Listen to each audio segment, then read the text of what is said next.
Hello guys, আপনারা সবাই কেমন আছেন? আমার পেজটি ভালো লাগলে অবশ্যই ফলো দিয়ে রাখবেন আর নতুন নতুন ভিডিওগুলো দেখে উপভোগ করবেন। আজকে হচ্ছে আমি দুপুরের লাঞ্চ তৈরি করে ফেলেছি।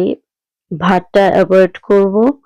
তো সেজন্য এখানে সবজি আর হচ্ছে ডিম দিয়ে এই খাবারগুলি প্রথমে কিন্তু এরকম আমরা যেহেতু বাঙালি ভাত খেতেই অনেক বেশি পছন্দ করি। এখানে গাজর, টমেটো সবকিছুই রয়েছে। পাঁচমিশালি সবজি দিয়ে তারপর হচ্ছে ডিম দিয়ে যেন প্রোটিনটাও পাই। তো এগুলিকে এখন আস্তে আস্তে খাবার কিন্তু অনেকটা সময় ধরে চিবিয়ে খাওয়া ভালো।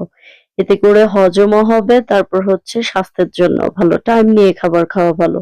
তো আমি আস্তে আস্তে বসে বসে শেষ করছি যদিও এতটা মজা লাগছে না শুধু ভাত মিস করছিলাম। কারণ মনে হচ্ছিল যে এটার সাথে যদি একটু ভাত খেতে পারতাম তাহলে কতই না মজা হতো। তারপর এইদিকে আবার ৩ পিস রোস্ট করে ফেলছি হচ্ছে তাদের জন্য। কারণ তারা খাবে। আমার এতটা বেশি চিকেন খেতে ইচ্ছে করে না। তারপরেও ওদের সাথে মাঝে মধ্যে খাই। তা এত সুন্দর করে যদি করি তাহলে মোহাম্মদও খেতে চাইবে। সুন্দর করে সার্ভ করব। আর তারপর ভাবলাম ওদের জন্য ওরা তো সবাই এসে রাতেই খাবে। রাতে আর কি রাখা যায়? শুধু এই চিকেনের সাথে ওদেরকে অল্প একটু পোলাও করে দিব।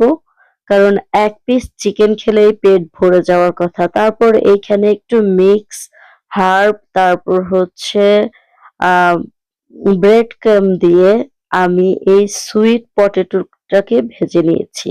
এই যে প্যাকেট পটেটোটা নিয়ে এসেছি এটাকে এখন আমি ফ্রাই করব। কোনো তেল ইউজ করব না কারণ এর সাথে একটু বাটার মিক্স করা রয়েছে। বাস আজকের মানে রাতের খাবারের জন্য ইজি। আর কোনো ঝামেলা নেই। আমাদের বাঙালিয়ানা খাবারে অনেক বেশি মসলা, অনেক বেশি সময় নষ্ট।